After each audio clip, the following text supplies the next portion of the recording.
जय हिंद दोस्तों, कैसे हैं आप सभी प्यारे भक्तों को राधे राधे। दोस्तों, आज के इस खास और इन्फॉर्मेटिव वीडियो में मैं आपको कृष्ण कन्हैया की प्यारी सी नगरी मथुरा और वृंदावन की सैर कराने के साथ साथ मथुरा और वृंदावन यात्रा की संपूर्ण जानकारी भी बताऊंगा। अगर आप भी मथुरा और वृंदावन को एक साथ घूमने की प्लानिंग बना रहे हैं तो ये वीडियो आपकी बहुत हेल्प करेगा। इस वीडियो में बात करेंगे आप यहाँ तक कैसे पहुँचेंगे, यहाँ पर होटल या धर्मशाला कहाँ पर लेना चाहिए, यहाँ पर दर्शन करने का सही तरीका क्या रहता है, दर्शन करने के लिए कौन कौन से प्रमुख मंदिर हैं, यहाँ पर खाने पीने की कैसी व्यवस्था है और वीडियो के लास्ट में बात करेंगे संपूर्ण बजट की। तो यात्रा से related A to Z complete information के लिए वीडियो को बिना स्किप किए एक बार पूरा जरूर देखें। तो चलिए आज मेरे साथ घूमिए कृष्ण कन्हैया की प्यारी सी नगरी मथुरा और वृंदावन में। कमेंट बॉक्स में राधे राधे जरूर लिखें। तो चलिए फिर एकदम शुरू से शुरू करते हैं और जानते हैं कि आप यहाँ तक कैसे पहुँचेंगे। यहाँ तक आने का सबसे सस्ता और अच्छा तरीका है ट्रेन का। आपको हर प्रमुख स्टेशन से मथुरा तक डायरेक्ट ट्रेन मिल जाती हैं। वहीं अगर आप बाई रोड आना चाहते हैं तो आसपास के राज्यों और शहरों से यहाँ तक के लिए बस फैसिलिटीज भी आपको मिल जाएंगी, या आप अपनी खुद की कार से भी यहाँ तक आ सकते हैं। मथुरा और वृंदावन दोनों ही प्लेसेस पर आपको कार पार्किंग फैसिलिटीज मिल जाएंगी। बात करें फ्लाइट की, यहाँ का नियरेस्ट एयरपोर्ट आगरा में है, जो यहाँ से लगभग 50 किलोमीटर की दूरी पर स्थित है। आगरा तक आने के बाद में आप बस, ट्रेन या टैक्सी के माध्यम से मथुरा या वृंदावन तक आ जाएंगे। तो चलिए यात्रा की शुरुआत करते हैं और जानते हैं कि आपको मथुरा या वृंदावन में पहले कहाँ जाना चाहिए। दोस्तों, सबसे पहले हम लोग चलेंगे वृंदावन में दर्शन करने के बाद में फिर हम लोग मथुरा को कवर करेंगे। मथुरा रेलवे स्टेशन के बाहर से ही आपको ऑटो और ई रिक्शा मिल जाएंगे। ऑटो और ई रिक्शा वाले आपसे इस 9 किलोमीटर दूरी के लिए 20 से 30 रुपए का चार्ज करते हैं। दोस्तों, अगर आपकी ट्रेन रात में मथुरा पहुंचती है तो रात में आप स्टेशन पर ही आराम करिए और सुबह 5 से 6 बजे ही वृंदावन आइए, क्योंकि अगर आप रात में वृंदावन आते हैं तो यहाँ पर आपको सब कुछ बंद मिलेगा। ना आपको रुकने के लिए होटल या धर्मशाला मिलेंगे, ना ही आपको कोई भी दुकानें खुली मिलेंगी। तो रात में आप स्टेशन पर ही आराम करिए। तो चलिए अब हम लोग पहुँच चुके हैं श्री पावन धाम वृंदावन, और अब हम लोग बात करते हैं रुकने की। आपको रुकने के लिए होटल या धर्मशाला कहाँ पर लेना चाहिए।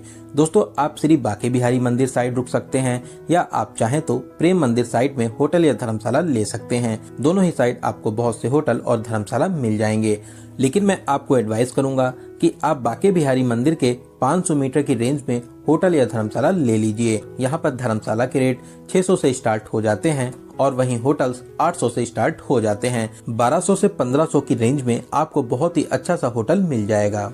दोस्तों, अगर आप संडे सैटरडे किसी फेस्टिवल, होली, दिवाली, जन्माष्टमी या फिर आप किसी भी हॉलीडेज पर यहाँ पर आते हैं तो आप कोशिश करिए कि पहले से ही ऑनलाइन रूम बुक कर लें, क्योंकि यहाँ पर बहुत ही ज्यादा भीड़ भाड़ होती है, तो हो सकता है कि आपको सभी होटल्स फुल मिले।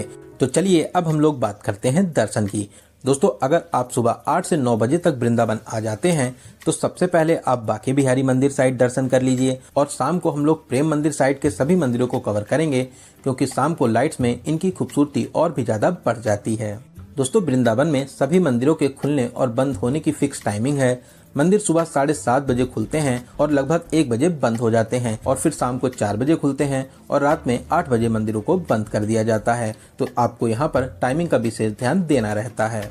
तो चलिए सबसे पहले हम लोग चलेंगे श्री बांके बिहारी मंदिर, श्री बांके बिहारी जी के दर्शन करने। पूरे रास्ते मार्केट बनी हुई है, आप यहाँ से फूल माला और प्रसाद ले सकते हैं। तो चलिए अब हम लोग मंदिर में प्रवेश करेंगे।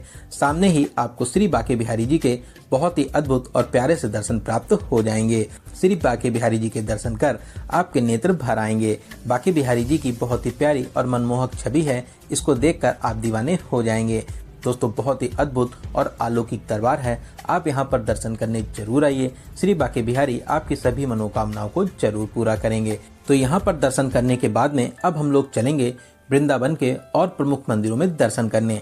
दोस्तों, ऐसे तो वृंदावन में 5000 से भी ज्यादा अधिक मंदिर हैं, लेकिन जो सबसे प्रमुख मंदिर हैं हम लोग उन सभी में दर्शन करेंगे। तो बांके बिहारी मार्ग पर ही मार्केट के एकदम लास्ट में श्री राधा बल्लभ जी मंदिर के लिए रास्ता जाता है। सीढ़ियां चढ़कर अब हम लोग चलेंगे श्री राधा वल्लभ जी के दर्शन करने। दोस्तों ये मंदिर भी वृंदावन का बहुत ही अलौकिक और प्राचीन मंदिर है। यहाँ पर आप राधा वल्लभ जी के बहुत ही अद्भुत दर्शन को प्राप्त कर सकेंगे। आप यहाँ पर कुछ देर जरूर बैठें। यहाँ पर बैठकर आपको बहुत ही ज्यादा शांति और सुकून मिलेगा। यहाँ पर दर्शन करने के बाद में अब हम लोग चलेंगे राधा दामोदर मंदिर में दर्शन करने के लिए। दोस्तों ऐसे तो आप एक मंदिर से दूसरे मंदिर तक ई रिक्शे से भी जा सकते हैं, लेकिन मैं आपको एडवाइस करूंगा आप कुंज गलियों से होते हुए दूसरे मंदिर तक पहुंचिए, क्योंकि इनकी दूरी 100 से 200 मीटर ही रहती है। तो कुंज गलियों से होते हुए अब हम लोग पहुंच चुके हैं राधा दामोदर मंदिर के पास में। मंदिर में प्रवेश कर राधा रानी और दामोदर जी के बहुत ही प्यारे से दर्शन प्राप्त करेंगे। यहाँ पर आप भक्ति भाव में जरूर झूमिए, आपको यहाँ पर बहुत ही ज्यादा अच्छा लगेगा। तो यहाँ पर दर्शन करने के बाद में अब हम लोग चलेंगे अपने अगले स्थान पर, जो है सेवा कुंज, जिसे निकुंज वन भी कहते हैं। निकुंज वन निधि वन का छोटा सा स्वरूप है। यहाँ पर राधा रानी का बहुत ही प्यारा सा मंदिर बना हुआ है। तो यहाँ पर दर्शन करने के बाद में अब हम लोग चलेंगे निधि वन। दोस्तों निधि वन भी अपनी विशेष मान्यताओं के लिए बहुत ही ज्यादा प्रसिद्ध है। ऐसी मान्यता है आज भी भगवान श्री कृष्ण रात में यहाँ पर मुरली बजाने आते हैं और साथ ही साथ 16,000 गोपियों के साथ में रास भी रचाते हैं। यहाँ पर कुछ प्रमुख मंदिर भी हैं, आप यहाँ पर दर्शन कर आशीर्वाद प्राप्त कर सकते हैं। दोस्तों निधि वन बहुत ही अलौकिक स्थान है, आप यहाँ पर दर्शन करने जरूर आइए। निधि वन के पास में ही शाहजी मंदिर भी बना हुआ है। ये मंदिर भी बहुत ही विशाल और प्यारी शैली में बना हुआ है। आप यहाँ पर राधा रानी और कृष्ण जी के प्यारे से दर्शन प्राप्त कर सकते हैं। तो शाहजी मंदिर में दर्शन करने के बाद में अब हम लोग चलेंगे श्री गोपीनाथ मंदिर और श्री राधा रमण मंदिर में दर्शन करने के लिए, जो यहाँ से मात्र 200 मीटर की दूरी पर ही स्थित है। दोस्तों ये मंदिर भी वृंदावन के बहुत ही प्रसिद्ध मंदिर हैं। यहाँ पर आप बहुत ही अच्छे तरीके से दर्शन प्राप्त कर सकते हैं। फिर यहाँ पर दर्शन करने के बाद में अब हम लोग चलेंगे कालीदे घाट, जो यहाँ से लगभग 100 मीटर की दूरी पर स्थित है। दोस्तों ये वही स्थान है जहाँ पर भगवान श्री कृष्ण ने कालिया नाग का वध किया था। सामने ही माँ यमुना की पावन धारा है, आप यहाँ पर स्नान कर सकते हैं, साथ ही साथ नौका विहार भी कर सकते हैं। यहाँ पर प्यारी प्यारी नाव में बैठकर बहुत से लोग नौका विहार करते हैं।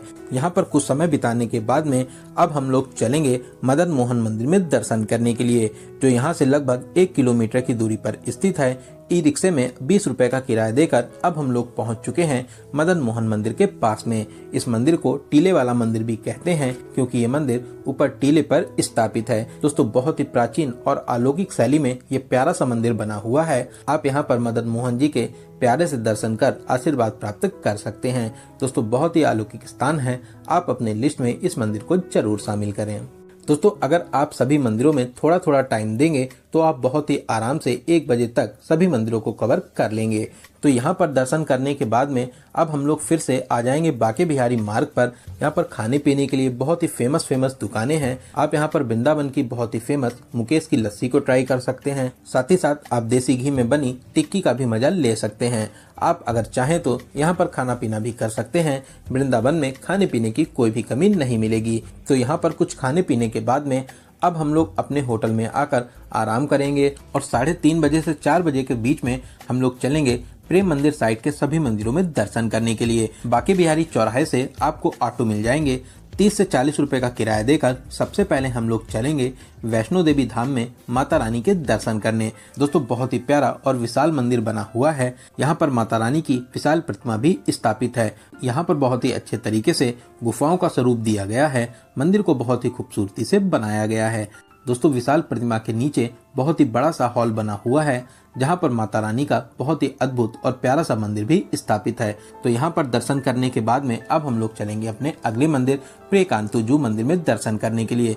दोस्तों ये भी बहुत ही प्यारा सा मंदिर बना हुआ है, आप यहाँ पर भी दर्शन कर सकते हैं। यहाँ पर दर्शन करने के बाद में अब हम लोग चलेंगे वृंदावन के बहुत ही प्रसिद्ध मंदिर प्रेम मंदिर में दर्शन करने। दोस्तों प्रेम मंदिर बहुत ही खूबसूरत और अलौकिक मंदिर बना हुआ है। वृंदावन आने वाले सभी लोग यहाँ पर दर्शन करने जरूर आते हैं। लाइट्स में इसकी खूबसूरती में 4 चांद लग जाते हैं। लाइट्स में ये मंदिर और भी ज्यादा प्यारा लगता है। प्रेम मंदिर में बहुत सी झांकियां भी बनी हुई हैं। आप यहाँ पर कृष्ण कन्हैया को कालिया नाग के ऊपर नृत्य करते देख सकते हैं। यहाँ पर शाम को फाउंटेन शो भी होता है, जिसको देखने के लिए बड़ी संख्या में लोग आते हैं। इसके अलावा कान्हा जी एक उंगली पर गोवर्धन पर्वत को उठाए हैं। इसका दृश्य देखकर आप मनमोहित हो जाएंगे। दोस्तों बहुत ही प्यारा मंदिर है। शाम को आप यहाँ पर दर्शन करने जरूर आएं। शाम को यहाँ पर दर्शन कर आपको बहुत ही ज्यादा अच्छा लगेगा। प्रेम मंदिर में घूमने और दर्शन करने के बाद में अब हम लोग चलेंगे इस्कॉन टेम्पल, जो यहाँ से कुछ ही दूरी पर स्थित है। ये मंदिर भी बहुत ही भव्य शैली में बना हुआ है। आप यहाँ पर कृष्ण भगवान और राधा रानी जी के बहुत ही प्यारे से स्वरूप के दर्शन प्राप्त कर पाएंगे। साथ ही साथ आप यहाँ पर हरे कृष्णा हरे रामा की धुन पर जरूर झूमें, आपको बहुत ही ज्यादा अच्छा लगेगा। आप यहाँ पर कुछ देर जरूर बैठें, आपको यहाँ पर बहुत ही ज्यादा शांति मिलेगी। तो इन सभी प्रमुख मंदिरों में दर्शन करने के बाद में हम लोग रात में अपने रूम पर आकर आराम करेंगे। अगर इनमें से आपके कोई भी मंदिर छूट जाते हैं, अगली सुबह आप इनमें दर्शन भी कर सकते हैं। लगभग 9 से 10 बजे अब हम लोग चलेंगे मथुरा और मथुरा के सभी स्थानों को बहुत ही अच्छे तरीके से कवर करेंगे। दोस्तों, सबसे अच्छा रहता है आप वृंदावन से ऑटो बुक कर लीजिए। ऑटो वाले आपको मथुरा के सभी स्थानों पर दर्शन कराने के बाद में आप जहां भी कहेंगे वहां पर आपको ड्रॉप कर देते हैं। ऑटो वाले पूरे दिन के लिए लगभग 700 से 800 रुपए का चार्ज करते हैं। वृंदावन से मथुरा जाते समय रास्ते में बहुत ही प्रसिद्ध कांच मंदिर भी पड़ता है। आप यहाँ पर रुककर दर्शन जरूर करें। छोटे छोटे कांचों के टुकड़ों से बहुत ही प्यारे तरीके से मंदिर को बनाया और सजाया गया है। आप यहाँ पर भगवान श्री कृष्ण के बहुत ही अद्भुत रूप के दर्शन प्राप्त कर सकते हैं। साथ ही साथ यहाँ से कुछ ही दूरी पर पागल बाबा मंदिर भी बना हुआ है। ये मंदिर भी बहुत ही भव्य और दिव्य शैली में बना हुआ है, जिसके नज़ारे देखते ही बनते हैं। साथ ही साथ इस प्रांगण में भोले बाबा और माता रानी जी के भी मंदिर हैं। आप यहाँ पर भी दर्शन प्राप्त कर सकते हैं।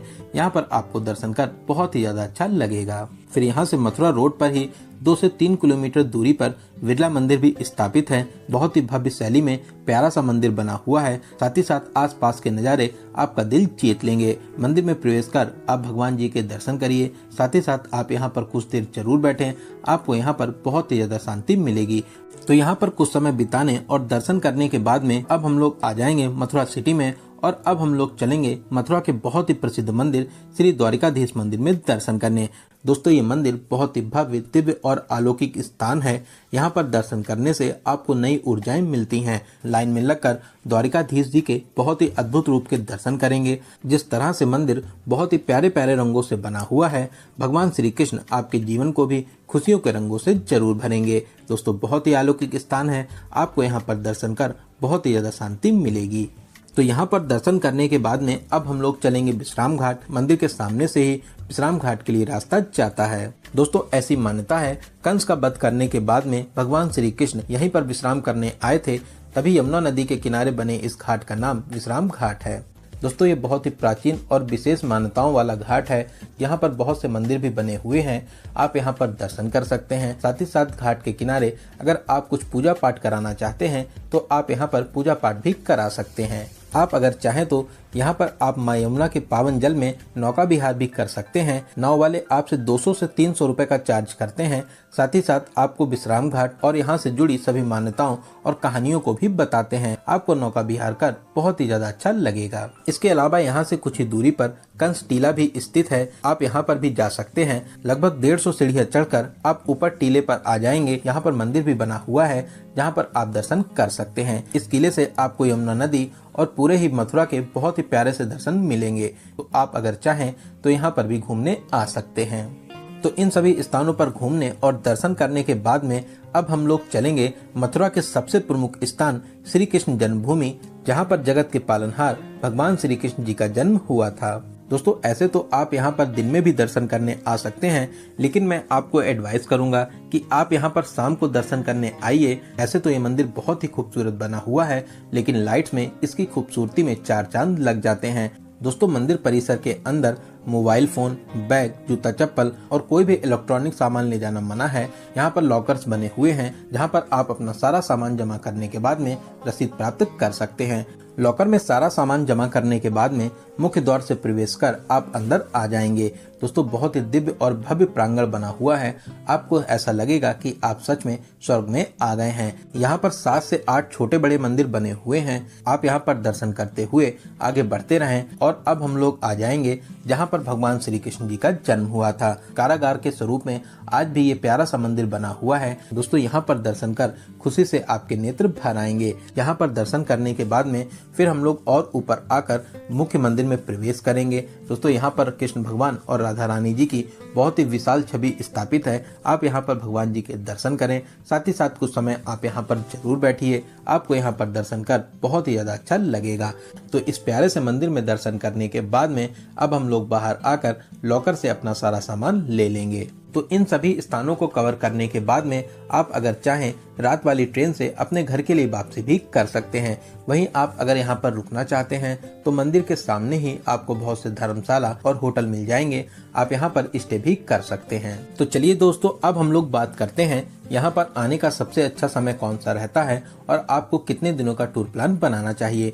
दोस्तों ऐसे तो पूरे ही साल ही मथुरा और वृंदावन में बहुत ही ज्यादा भीड़ भाड़ होती है, specially Sunday Saturday, holidays, festival जैसे होली, दिवाली, जन्माष्टमी, रक्षाबंधन। इस टाइम पर तो यहाँ पर हर साल रिकॉर्ड तोड़ भीड़ होती है।